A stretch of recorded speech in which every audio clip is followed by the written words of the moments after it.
Bueno, mis hermanos, el pastor manda decir que puedo empezar mientras él llega. Vamos a aprovechar el tiempo. Aparentemente es poco el tema, pero no sé si al explicarlo me alargue un poquito, entonces prefiero aprovechar el tiempo y vamos a tratar de hacer unas sesiones que no superen los 50 minutos. Todo esto es mi deseo, aunque a veces no lo cumpla. Vamos, hermanos, a invocar el nombre del Señor esta tarde para iniciar la lección. Padre nuestro, estamos nuevamente agradecidos porque luego de este mes, Señor, nos podemos volver a reunir. Esto con el fin de seguir indagando en las Sagradas Escrituras, Padre. Agradecemos todo el bien y la misericordia destinada a nosotros, habilitándonos, Señor, para exponernos a estas verdades, Padre, que suplicamos por Cristo sean ajustadas a las Sagradas Escrituras, a la fe que nos ha sido dada, y que podamos, Señor, trazar la palabra del Señor con precisión y no añadir, Señor, ni quitar, sino procurar ser fieles. Por eso pedimos la ayuda de tu bendito Espíritu, sin el cual nuestro intelecto quedaría desprovisto de fuerza, de comprensión, y nuestra voluntad desprovista de anhelar hacer tu voluntad. Ayúdanos, Padre, por favor, para que todo esto hagamos en consonancia con la Escritura. Te lo suplicamos, Padre, en Cristo Jesús. Amén y amén. Bueno, hermanos, como sabemos, estudiamos el capítulo 26 de nuestra confesión, o de la confesión de fe, que la hemos tomado como punto de partida para abordar el tema de la iglesia. La sesión anterior, entonces, habíamos aclarado que la confesión de fe toma los 4 primeros párrafos para hablar de la iglesia universal y del 5 al 15 de la iglesia local. Así que nos interesamos en hablar de la identidad de la iglesia universal, y lo primero que vimos fue la iglesia como invisible. Vimos allí su unicidad, su catolicidad también. Miramos el concepto, cuál es el concepto de la iglesia invisible, cómo lo entendemos, el concepto de iglesia invisible, quiénes componen la iglesia universal, y allí hicimos como una aclaración con respecto a Israel y la iglesia, la postura dispensacional, la teología del pacto, etc. Y finalizamos con algunas aplicaciones. Vamos a ver entonces, basado en el párrafo 2 de la confesión de fe, el concepto de iglesia visible. El concepto de iglesia visible basado en el párrafo 2, y entonces lo leeré y dice así: todas las personas en todo el mundo que profesan la fe del Evangelio y obediencia a Dios por Cristo conforme al mismo, que no destruyan su propia profesión mediante errores fundamentales o conductas impías, son y pueden ser llamados santos visibles, y de tales personas todas las congregaciones locales deben estar compuestas. Y entonces, como habíamos dicho, vamos a abordar el tema propiamente de la iglesia como visible. Como la explicación de las iglesias locales va a tener que esperar hasta el párrafo 5. Sin embargo, la doctrina de la iglesia local ya empieza a dibujarse desde el párrafo 2, si usted se da cuenta, en la última expresión. De tales personas, todas las congregaciones locales deben estar compuestas. ¿Y por qué? Si hasta el párrafo 5 vamos a hablar de la iglesia local, ¿por qué ya se plantea aquí? Y esto porque la visibilidad de la iglesia universal solo haya su expresión concreta en las iglesias locales. Si no podemos hablar de la visibilidad de la iglesia universal como algo tan solo virtual, sino algo muy concreto. Esta iglesia universal, que la definimos como también en un sentido invisible, ¿cómo esa iglesia invisible se hace visible? Pues se hace visible solo en la estructura de las iglesias locales. Por eso se toca aquí. Debemos recordar que la iglesia universal, en un sentido, es invisible. Y el cuadro que ustedes tienen allí, el primero, me va a ayudar. Bueno, no hay ninguna gráfica perfecta, así que no le hagan exégesis a mi gráfica, pero nos ayuda a ubicar un poco el concepto. En un sentido, la iglesia universal es invisible. ¿Me hago entender? Y habíamos hablado de que la iglesia universal tiene definiciones, pero si contamos quién es de la iglesia, pues se puede ver desde el punto de vista, como lo hace la confesión de fe, el número completo de los elegidos. Y entonces hay unos elegidos que ya están en gloria y otros estamos militando. Entonces hay un aspecto, al menos un sentido, en que la iglesia universal es invisible, pero no completamente. Esa parte invisible son los creyentes que ya están triunfantes en el cielo. Todos aquellos que, creyendo en Cristo, sea antes de su manifestación o su encarnación o después, ya están triunfantes, y por eso hay varios conceptos que sobreponen uno al otro. Si usted ubica la iglesia universal en el cuadro rojo, la iglesia universal tiene un aspecto invisible, pero si usted nota, hay una intersección donde también adquiere un aspecto visible. Ahora, ese aspecto invisible, ¿verdad?, tiene su representación en el cielo, y hablamos de la iglesia triunfante, de los que ya están en gloria. Pero hay otra parte de la iglesia universal que está militando. En otro sentido también, entonces, hablamos de una visibilidad de la iglesia universal, y esta se da al nivel de las iglesias locales. Por ello debemos mantenernos en una atención bíblica al respecto, pues así como no podemos saber perfecta o absolutamente en dónde la gracia salvadora ha obrado,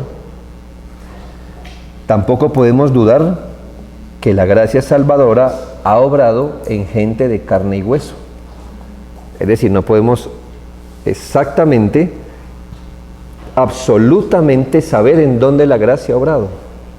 Y por eso está el concepto de la iglesia invisible, pero no podemos llevar eso a un extremo de llegar a negar que la gracia ha obrado en personas de carne y hueso. Y en esas personas de carne y hueso, entonces vemos la expresión de una iglesia visible, por eso visible, y que por supuesto nos podamos relacionar con ellos. Cristo había llamado gente real que compone hoy la iglesia. Y aquí entramos a un tema grande desde el punto de vista teológico, comparándola con otras corrientes, y es el caso de la membresía regenerada. De la membresía regenerada. Es de enorme importancia a la hora de establecer el concepto de lo que es la iglesia desde la visión bautista particular, y es reconocer esa unión que existe entre la iglesia universal y la iglesia local. ¿Cuál es la relación que existe? Por supuesto, entre ese aspecto universal y local y entre los aspectos visible e invisible de la iglesia.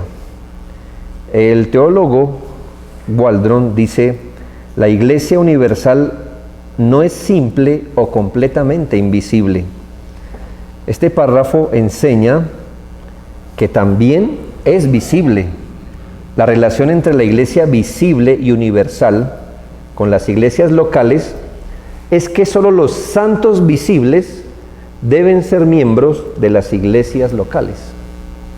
Y aquí empezamos a manejar ya un asunto, un lenguaje especial, como se espera que hagamos en teología, y es empezar a hablar de los santos visibles, de los santos que podemos ver. ¿Y por qué esta expresión santos visibles y no tan solo santos?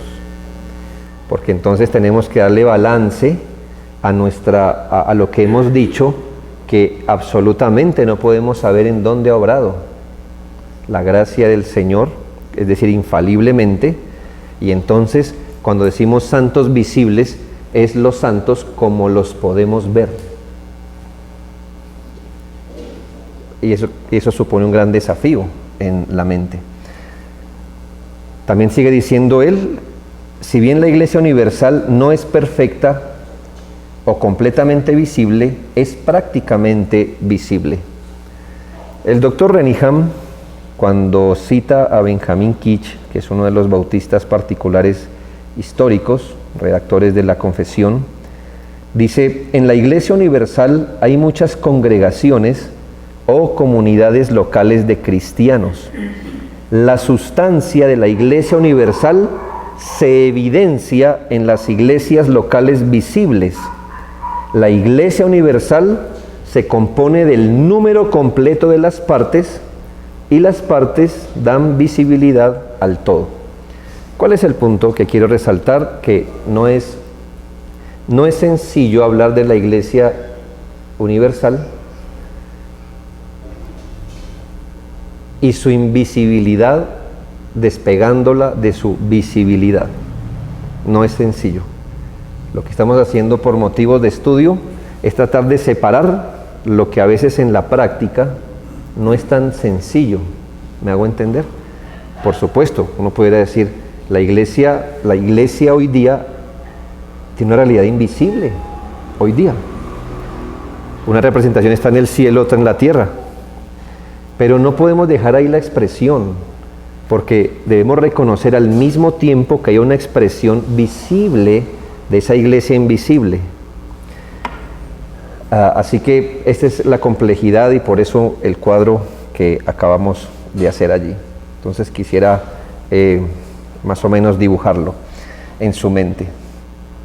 Tenemos, por supuesto, que la iglesia universal, la que está en el cuadro rojo, tiene una parte visible, otra invisible, y se compone, de hecho, de todos los regenerados, de todos.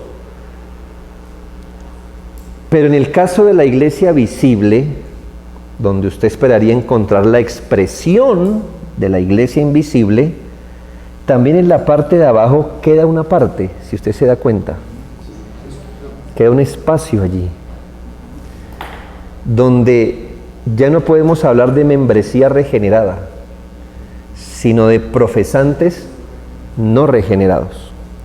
¿Sí? Entonces note que el cuadro rojo no abraza a los profesantes regenerados como iglesia, no. En el cuadro, la iglesia universal no abraza a los profesantes no regenerados, pero en un sentido, la iglesia visible o los santos como se ven puede llegar a incluir gente no regenerada. La iglesia militante, la iglesia que hoy milita, obviamente es visible, y aunque allí esperamos encontrar a todos los regenerados, no significa que todos los que estén allí son regenerados. Así que esperamos encontrar a todos los regenerados, ¿sí? Porque ¿cómo es que una persona es miembro de la Iglesia Universal sin ser miembro de una iglesia visible, a menos que esté muerto? Pero no podemos concluir que hacia atrás es lo mismo. Usted espera encontrar a todos los regenerados en la iglesia visible. Estoy hablando de la iglesia militante. Pero no significa que toda la iglesia visible esté compuesta de los regenerados, porque teóricamente y quizá en la práctica, las iglesias visibles tengan en su interior individuos que no forman parte de la Iglesia Universal. Entonces, este concepto, a menos de que lo tengamos claro, nos va a llevar a conclusiones diversas, que es lo que vemos que ocurre en el mundo de la teología, porque a veces la palabra iglesia, el aspecto invisible, visible, cosas así, a veces se transponen de una forma indebida. Y el asunto de la relación es de relacionar cuál es la relación que hay entre la iglesia visible y la invisible, es muy complejo si no se hace claridad. Ahora, ¿por qué la confesión de fe hace este manejo de vocabulario? Es porque realmente no está apuntando a generar una especulación teológica, sino que la finalidad nos lo está diciendo desde ya. El afán de la confesión de fe es determinar quiénes deben componer las iglesias locales. ¿Sí? Es algo muy pastoral, muy práctico. Entonces, ¿quiénes deben componer las iglesias locales? Pero para llegar allí, entonces tiene que haber un entendimiento de lo que es la iglesia en sus distintos aspectos, y la confesionalidad bautista deja en claro la doctrina y distintivo, que esto históricamente es muy bautista, particular, y es la de una membresía regenerada. A la respuesta, ¿quiénes deben componer la iglesia local o las iglesias locales? Solo quienes sean regenerados. Eso no acaba con la discusión, sino que la abre, ¿verdad? En este sentido. Pero eso es lo que creemos.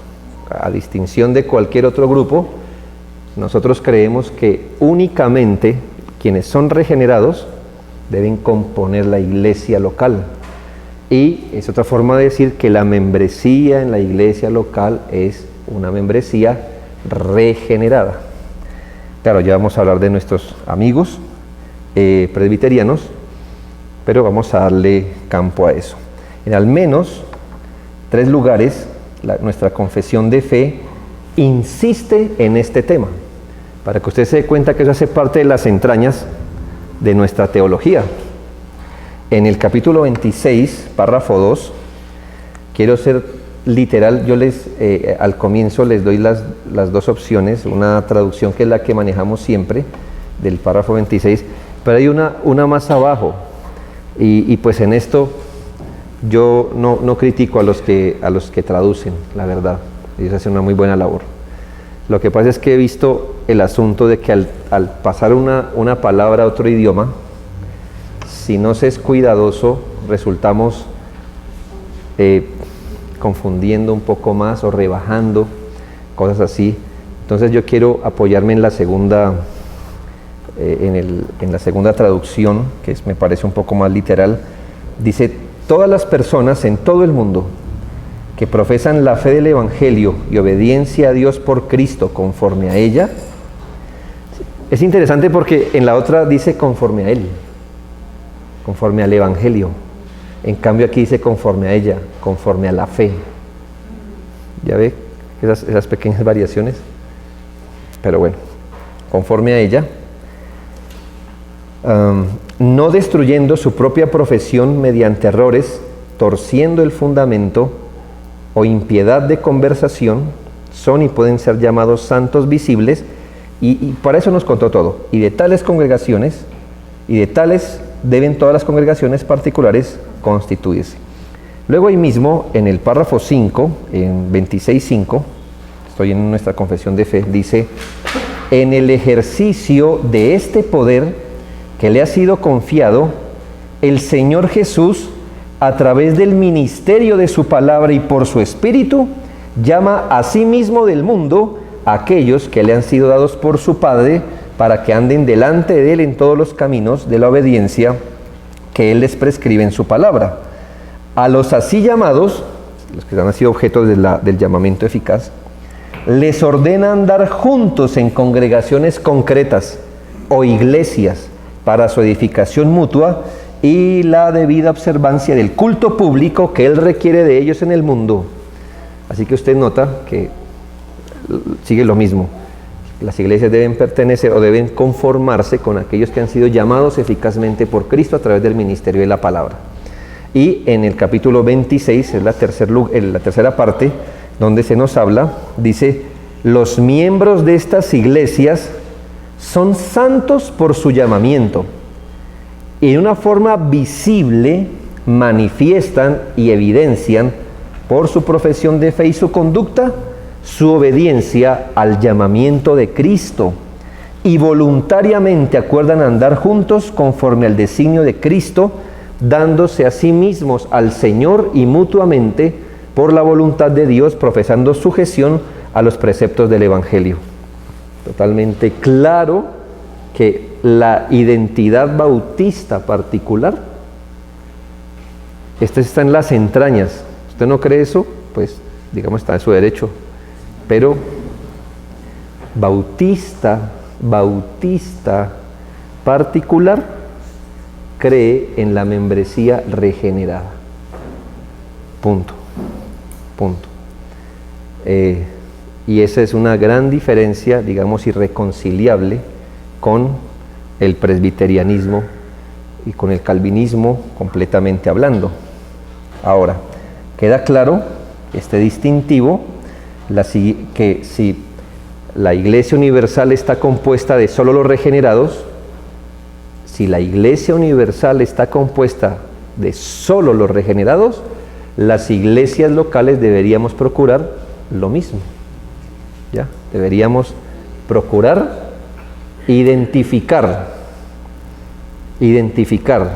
quiénes son los que están en la Iglesia Universal y reconocerlos en las iglesias locales.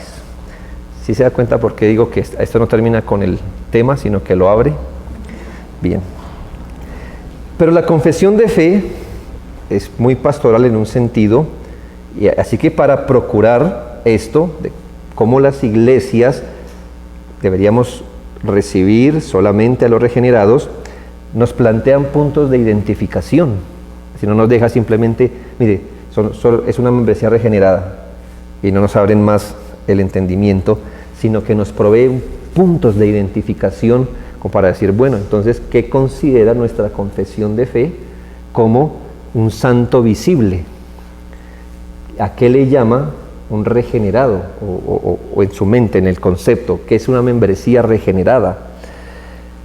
Y por eso alumbra a la responsabilidad que tenemos como iglesia para reconocer a quienes podemos y debemos llamar santos visibles.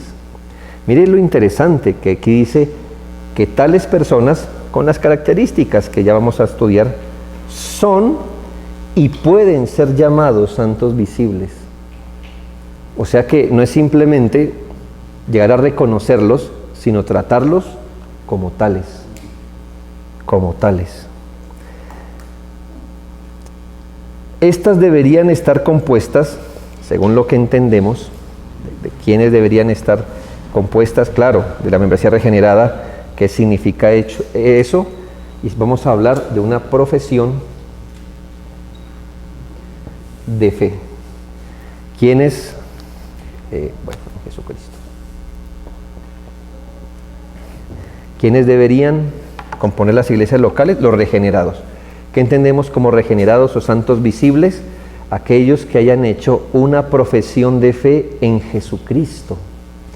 aquellos que hayan hecho una profesión de fe en Jesucristo, pero, vuelvo, insisto, bajo los parámetros que la confesión de fe nos da para entenderlo, lo que vamos a estudiar.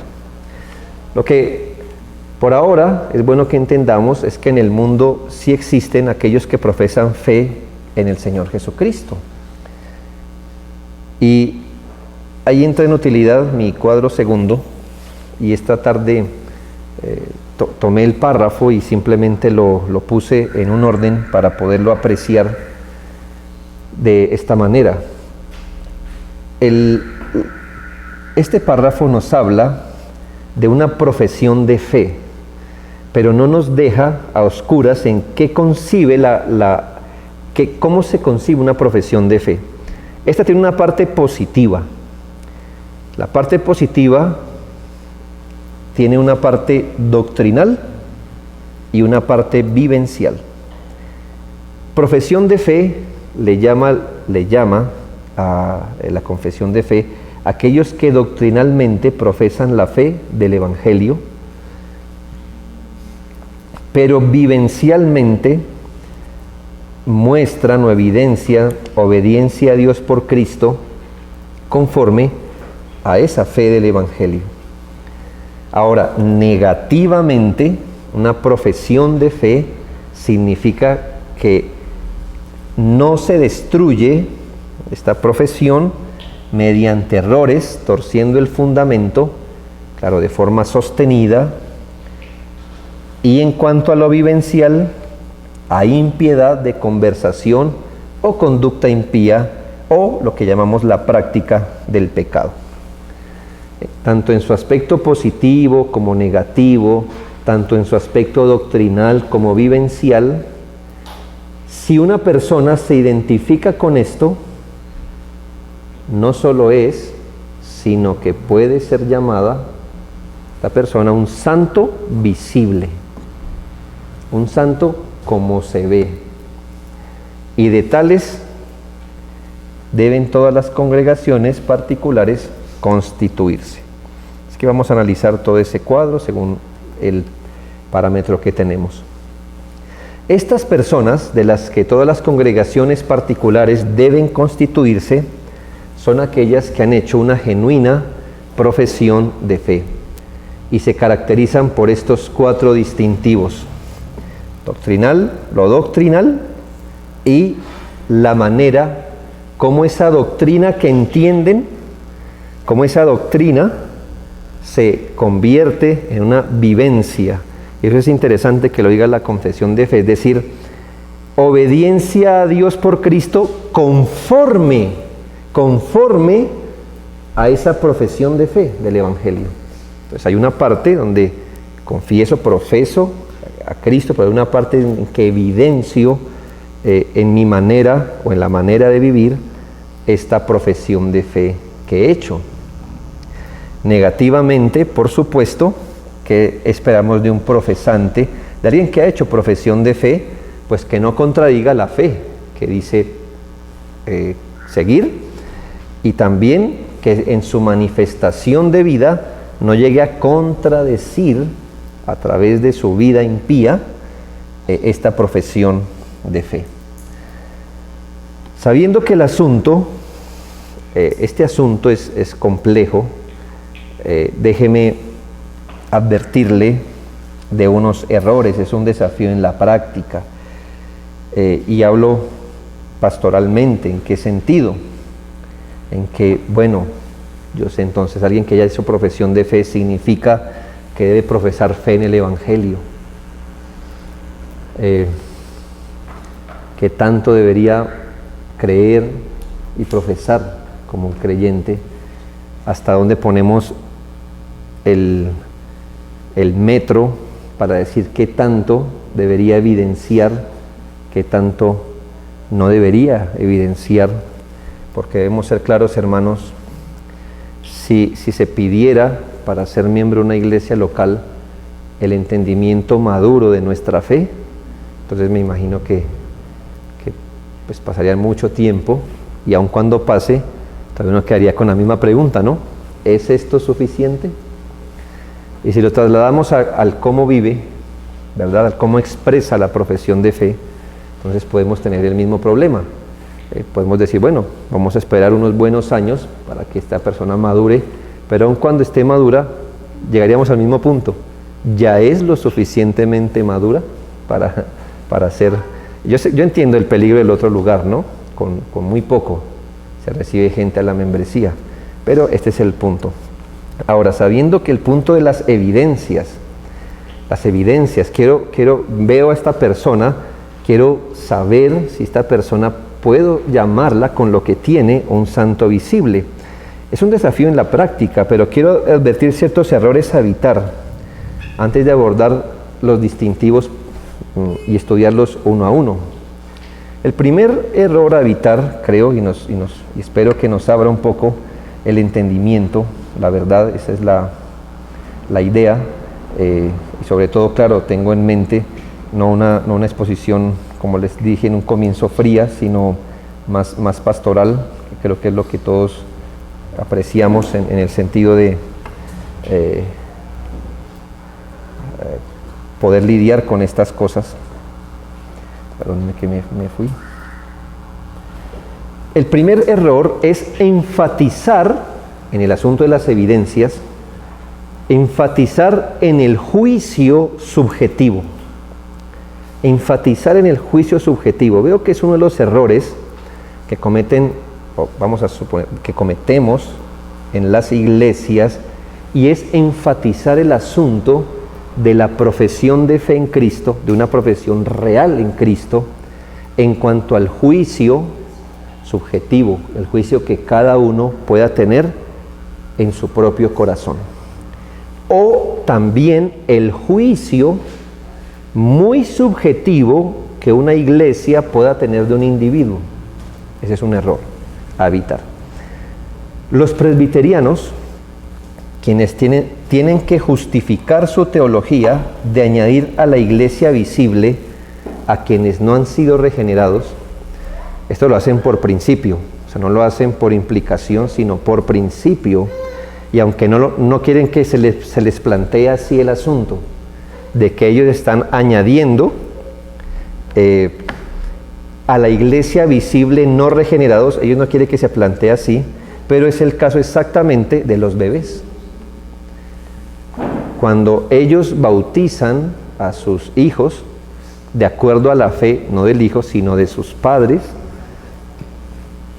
están añadiendo, ellos saben, ellos son reformados, así que ellos no están pensando que están añadiendo al bebé a la iglesia universal, pero sí que lo están añadiendo a la iglesia visible.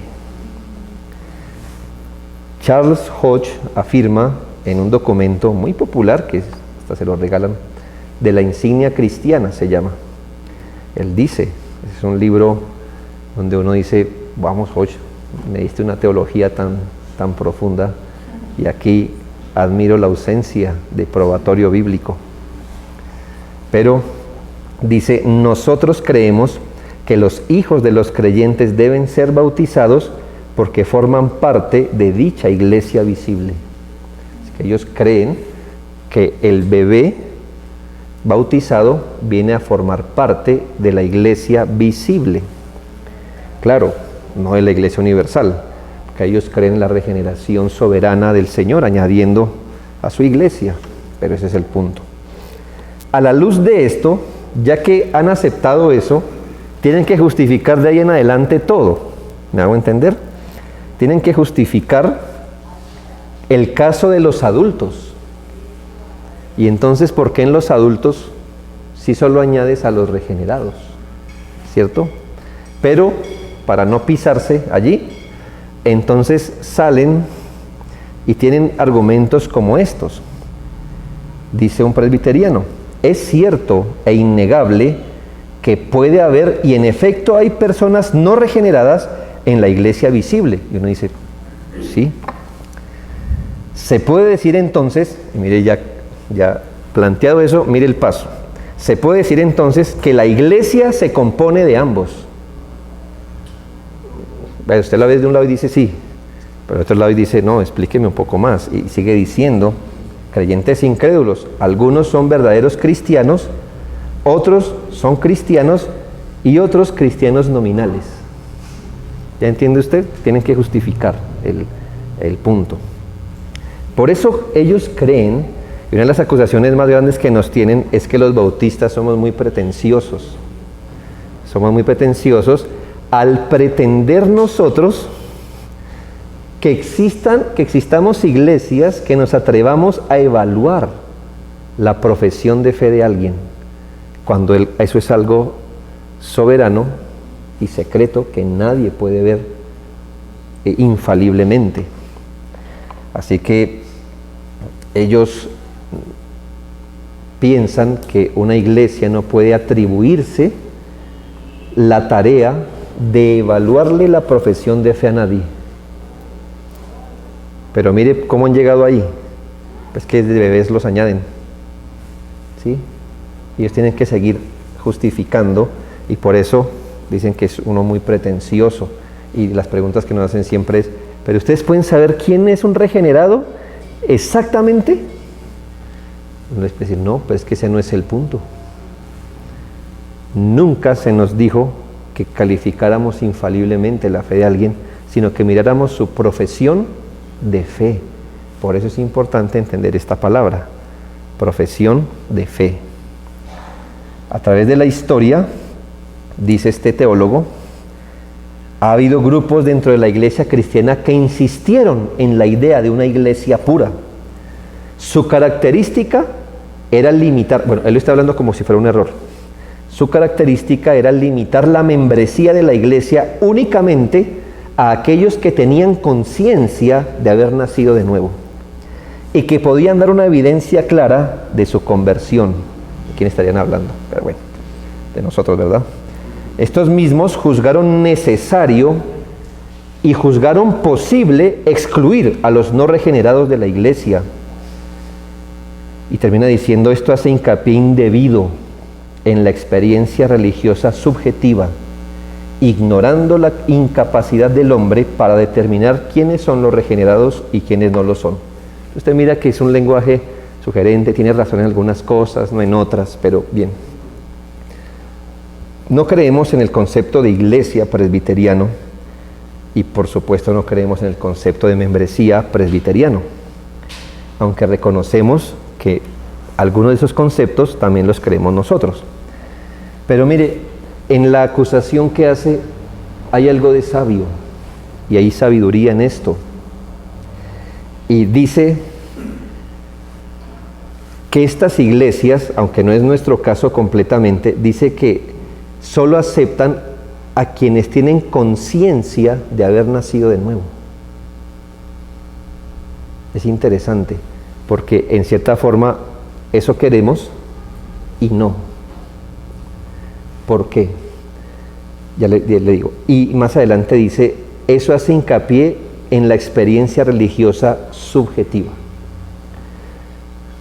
Entonces aquí hay una línea muy delgada, porque en efecto uno quiere tener en la iglesia a quien crea que es un cristiano, ¿sí?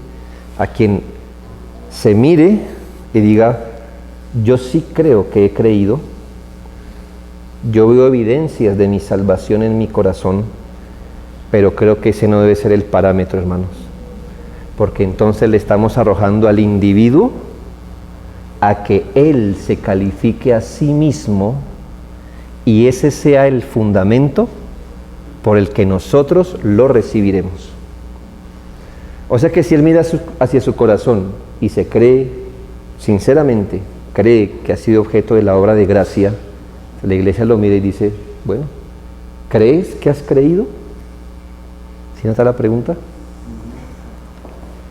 Es peligroso, porque así como una persona puede verse y decir: sí, yo creo que he creído, otra persona puede decir: yo no creo que he creído, y posiblemente sí lo haya hecho.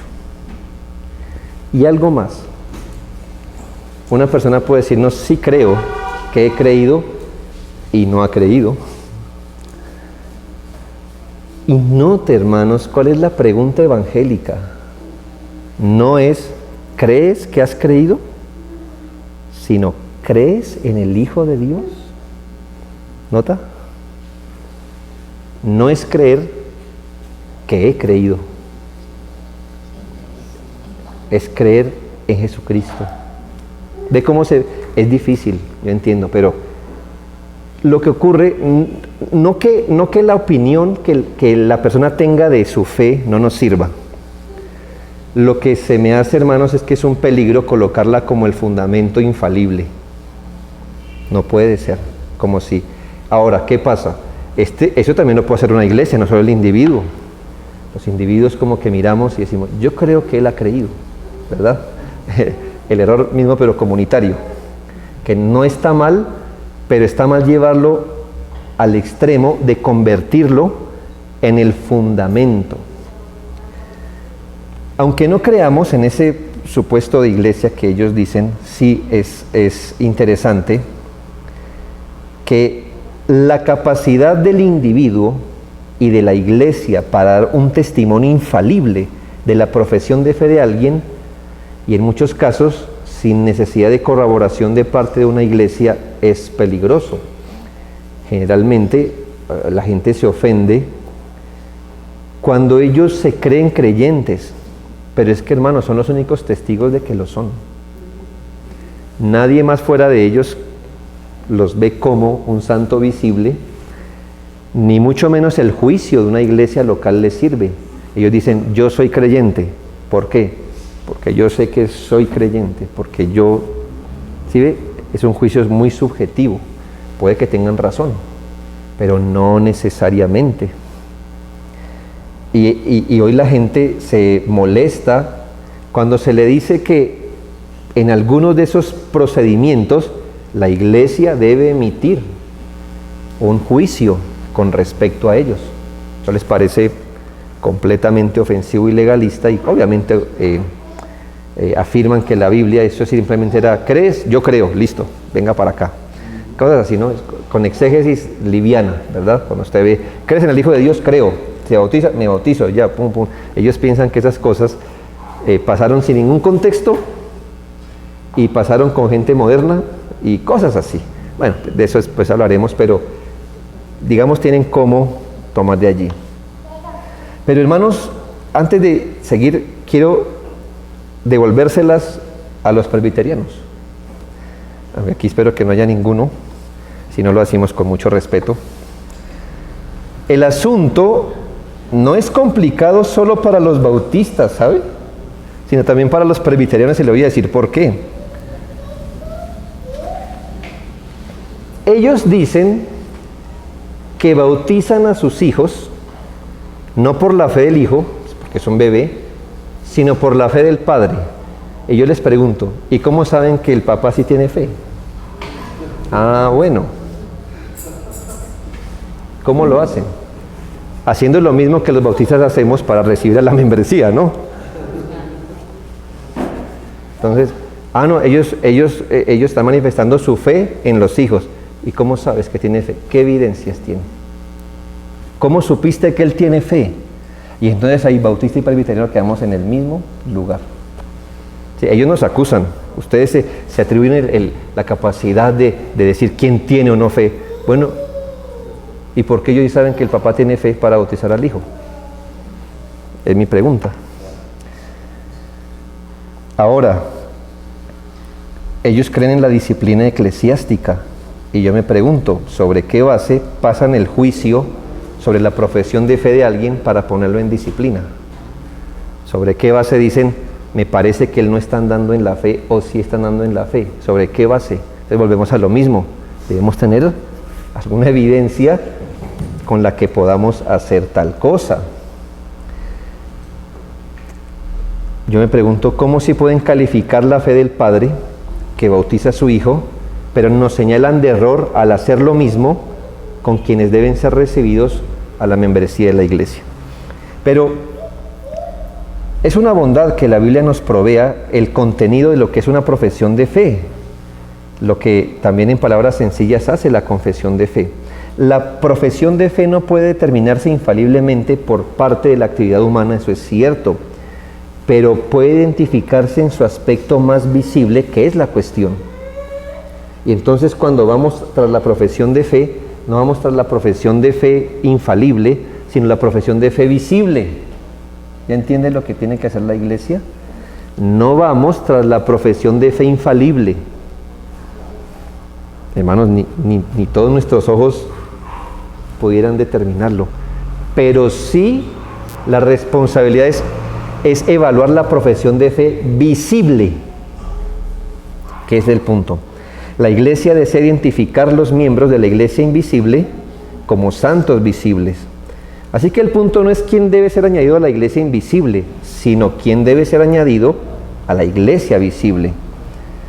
Si así no fuera el caso, ¿cómo es que Pablo en 1 Corintios 1:2 dice: a la iglesia de Dios que está en Corinto, a los santificados en Cristo Jesús, llamados a ser santos? ¿Por qué le llamas santos? ¿Quién te dio la potestad de calificar el corazón? ¿Acaso Pablo conocía la profesión de fe infalible? No. ¿Pero cómo les llama? Santos. ¿Por qué? Porque había visiblemente cosas que los identificaban como santos visibles. Y al completar o al cumplir esos requerimientos visibles, pues Pablo les llama los santos. Luego tenemos la práctica apostólica en Hechos 19:9. Samuelito, podemos prender la luz.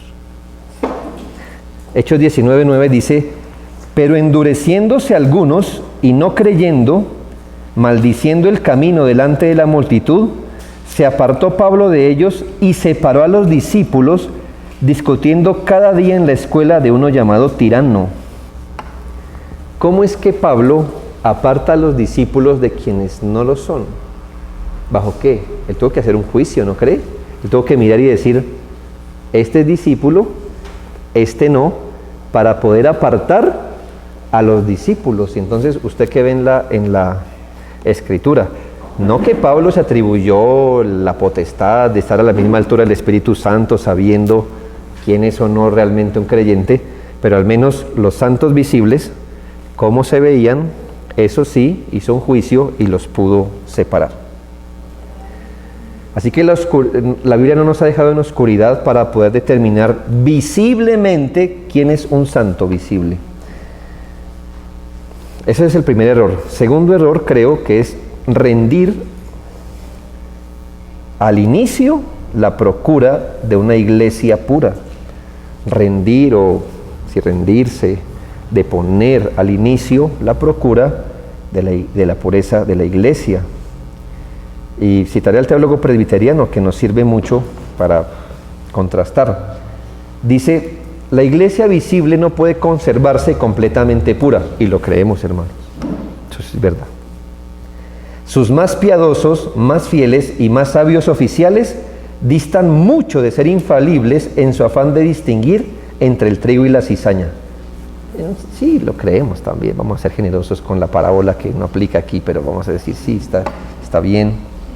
Dice, por otro lado, porque él dice que él plantea un buen equilibrio. Este equilibrio insiste con firmeza en que la iglesia tiene el sagrado deber de guardarse tan pura como sea humanamente posible, y para este propósito debe ejercer disciplina, y si fuese necesario hasta la excomunión. Y es interesante, hasta aquí la cita, ¿no? Es interesante que al procurar la pureza de la iglesia, ellos señalen hacia la disciplina eclesial, cosa que nosotros creemos que es una herramienta, pero se niegan a usar el mismo juicio que usan para disciplinar y hasta expulsar a alguien un paso antes, que es para añadirlo a la iglesia. Ellos dicen: la iglesia debe humanamente esforzarse por mantenerse pura. Para eso Dios nos dio la disciplina. Yo digo amén. Pero ¿por qué no hablamos de la pureza de la iglesia un paso antes de recibir a la gente? La disciplina es para los que ya están. ¿Por qué no usamos ese mismo parámetro antes de que vengan a ser miembros? El hecho de que en efecto el juicio de la iglesia no es infalible, no quiere decir que no sea la solemne procura, deber, esfuerzo y oración de la iglesia que solo se componga de los santos visibles mediante la profesión de fe en Jesucristo.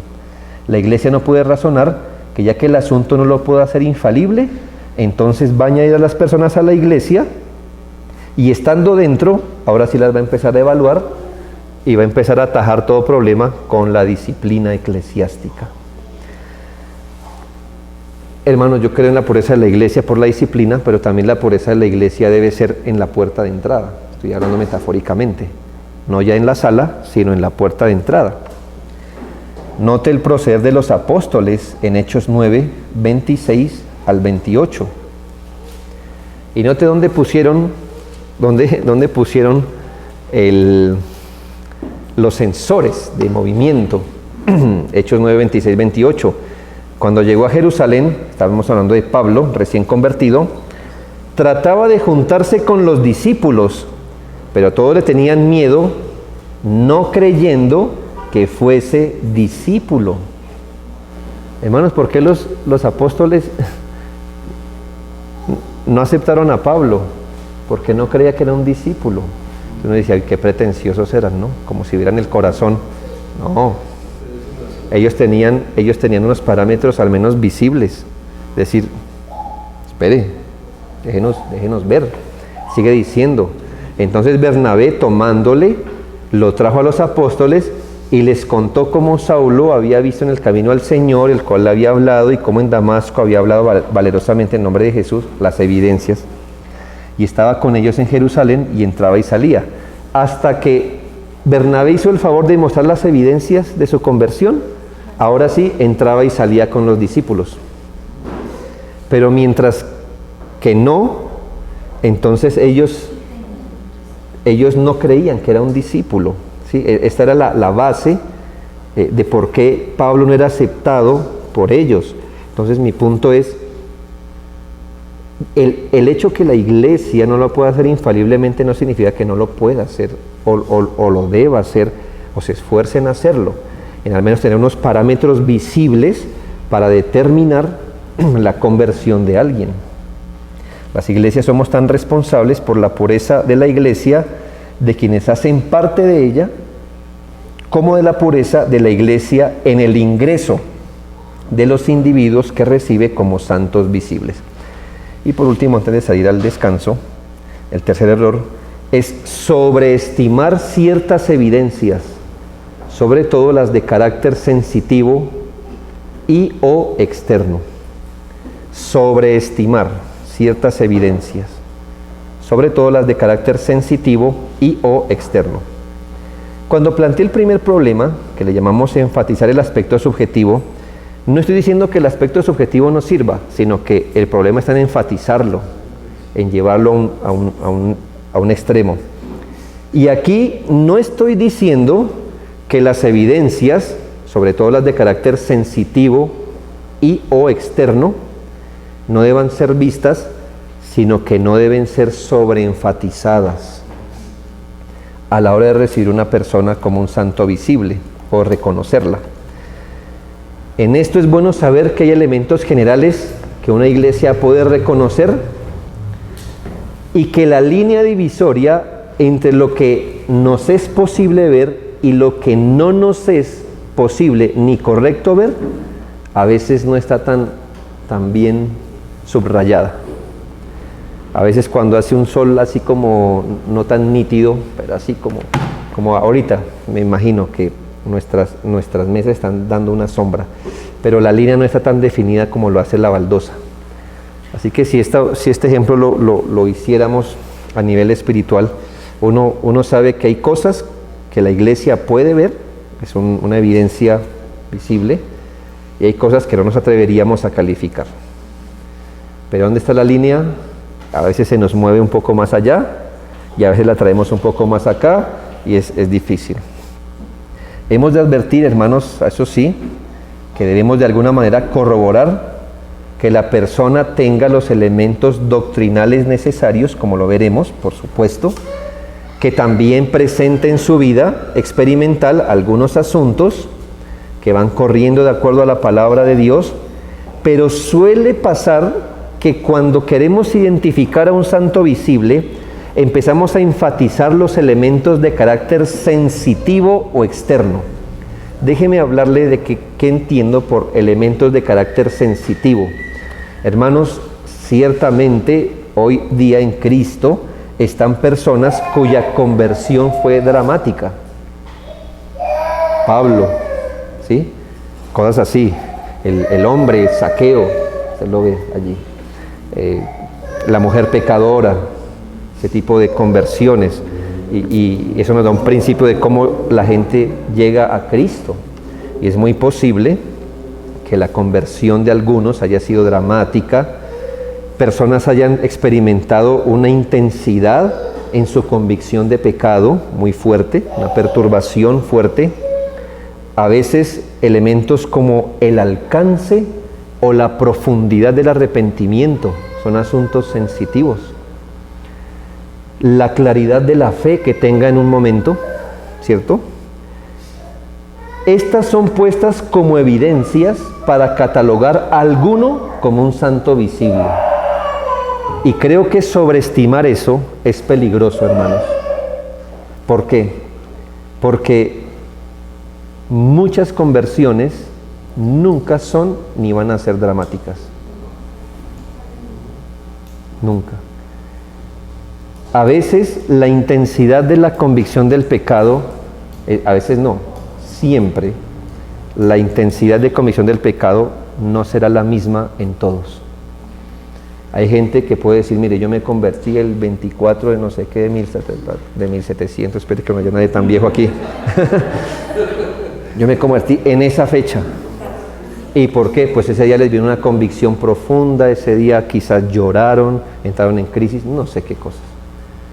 Y hay gente, hermano, que le podemos decir, no puedo ubicar un día exacto, no lo puedo hacer. No lo puedo hacer. No hubo lloro, llanto, golpe de pecho, sueños, crisis, no la hubo. ¿Me hago entender? Así que ese no puede ser un... Pero, ¿qué ocurre? Yo entiendo, hermanos, y nuestra tradición ha alimentado eso, ¿verdad? Que a menos que usted haya pasado por una crisis previa a creer, entonces no ha creído. Y a veces me pregunto, ¿dónde está el dramatismo del resto de conversiones que no se nos pone en la Biblia? Se nos nombran algunas, ¿verdad? Algo dramático. Pero hay gente que simplemente empezó a creer progresivamente y no pueden decir que algún día nunca hayan creído. ¿Sí? ¿Me hago entender? O sea, yo entiendo que uno no nace creyendo, sino que no pueden decir cuándo pasaron de un terrible estado de incredulidad porque quizá fueron criados en una familia cristiana, donde ellos nunca razonaron por fuera de la fe cristiana. Es difícil hacer eso. Es un terreno complejo, hermanos, porque ¿qué tan arrepentido debe estar uno para ser un creyente? ¿Cómo medimos la profundidad? ¿Por las lágrimas? No. ¿Por las crisis? No sé. Si usted lee cómo el rey David se arrepintió, se ha leído la historia, ¿no? Natán le dijo, tú eres aquel hombre. David dijo, yo he pecado. Natán dijo, el Señor ha remitido tu pecado. Y uno dice, ¿y dónde está él? No se tiró al piso, no. Dijo, yo he pecado. Natán dijo, pues Dios te ha perdonado.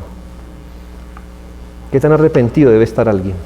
¿Como la mujer pecadora o como David es suficiente? ¿Cómo? ¿Como el ladrón en la cruz o como Zaqueo o como Juan o como Bartolomé? ¿Sí ha visto la conversación de Bartolomé? No la sabemos. No sabemos cómo se convirtió, pero era un discípulo. No sabemos. ¿Me hago entender? Así que sobreenfatizar en eso, bueno, siéntelo ahí. Cuénteme su conversión. Qué cosa tan dura para algunos. Se puede decir, o uno le puede decir, mire, yo era un borracho, y un día escuché, el Señor me abrió los ojos, desde ese día el Señor, gloria a Dios. Pues es una vía, una vía entre muchas por las que el Señor atrae a sí mismo. Hay algunos que los ha traído, mire, con una cuerda tan tierna que no necesitaron darse duro contra nada. Y el Señor los atrajo con su cuerdita. Y ellos pueden decir, bueno, ¿y usted cómo es su conversión de muerte a vida? ¿Era borracho? ¿No era borracho? Digo, no hacía esto, no hacía nada. Entonces, ¿cuál es su cambio? Me hago entender qué difícil es esto. Cuando se sobreenfatizan ciertas evidencias de carácter sensitivo y externo, y eso mismo se lo transporto a las prácticas como el abandono del pecado. No me malentienda, hermanos. Creemos en la santificación, en la transformación por gracia, creemos en la liberación del pecado, por supuesto, pero hasta dónde una persona en las evidencias puede llegar. Yo entiendo, en el caso de pecados visibles, de alguien que era ladrón, por ejemplo, ahora no roba, entonces usted lo ve claro. En el caso de otros pecados, ¿hasta dónde? O en dónde está la lista de qué pecados exactamente debe usted dejar, porque me imagino que nos fijamos más en lo externo, ¿verdad? Y en el pecado grosero, en el pecado que se ve mal, pero ¿y qué si esa persona, mire, no toma, no fuma, no hace, bla, bla, bla, pero tiene un corazón incrédulo? O es dado a la superstición secreta. ¿Qué dice la Biblia? Que como la idolatría es la superstición, ¿ya? Pero nosotros ¿qué diríamos? No. ¿Tiene ídolos en su casa? Sí, que aquí tengo un divino niño. Uy, todavía no porque mire, idolatría. Pero esa persona puede pasar 5 horas en el Xbox. Eso no es idolatría, ¿verdad? ¿Ve? Es complejo. Ahora, que debe haber evidencia, las debe haber, pero hermanos, sobreenfatizar en esto es muy complejo. Debe haber un criterio. Los casos pueden llegar a ser distintos de individuos e individuos, entre iglesias e iglesias, por trasfondos, luz y más. Pero hemos de guardar un equilibrio bíblico de buscar reconocer la profesión de fe en lo que es posible a la iglesia y evitar ir más allá de nuestra competencia. Por eso la confesión de fe nos da algunos parámetros que vamos a estudiar más adelante. ¿Está bien aquí, hermanos? No sé si hay alguna pregunta hasta aquí. Es el momento, sí, mi hermano. Sí, ¿quién certifica esa evidencia? Y por eso es tan importante la comunión. Sí, no es tan fácil responder la pregunta, pero vamos a ver las evidencias que nos plantea la confesión de fe. Pero creo que es el conjunto de muchas cosas ocurriendo. Pero no es tan fácil, ¿no? Como usted se da cuenta. Sí, hermano. Sí, señor. Buenas tardes, hermano. Gracias. Una pregunta más en la implicación de la Iglesia Universal como discípulo. Digamos, en el caso de una familia donde 3 miembros han hecho profesión de fe, padre, madre y hijo, pero con el tiempo, vamos a poner el hijo, su profesión de fe verbal no es coherente con su vida y peca de manera grave e incompetente. ¿Quién debe ejercer la disciplina? Ese miembro, pero que tiene una cabeza, que es su padre. ¿Quién debe ejercer la disciplina? ¿La iglesia o su papá? Yo creo que ahí se juntan dos cosas, porque son ámbitos distintos. Si él es miembro de la iglesia, entonces hay una faceta de él que debe comparecer ante la iglesia, y en el caso familiar tiene otra autoridad y debe comparecer ante esa autoridad. Como hijo se debe a la honra de su padre, a la tradición, vamos a llamarla así, familiar, a los principios en los que fue inculcado. Alguna consecuencia habrá para el hijo que es impenitente, ¿sí? De acuerdo a la edad, el pecado, etcétera, habrá su consecuencia. Pero esta no le exime de la responsabilidad que tiene como miembro. Ni el papá puede decir, ya que me disciplinaron a mi hijo como miembro, entonces yo no hago nada porque ya no, son dos competencias aparte. Entonces una cosa es la iglesia, donde él hace parte visiblemente de la iglesia y debe ser disciplinado. Otra cosa es la competencia como hijo, entonces se acarreó 2 problemas graves. ¿Sí? Sí. Lo mismo aplica para la esposa, sí, señor. Sí, señor. Sí. Ahora, pastoralmente, lo que uno busca hacer para no generar problemas es, por ejemplo, en el caso de la esposa, hablar con el esposo: hermano, usted sabe que su esposa es miembro de la iglesia, así que, hermano, haga usted lo que usted debe hacer como esposo, pero la iglesia tiene que hacer lo que es de la iglesia. ¿Sí me hago entender?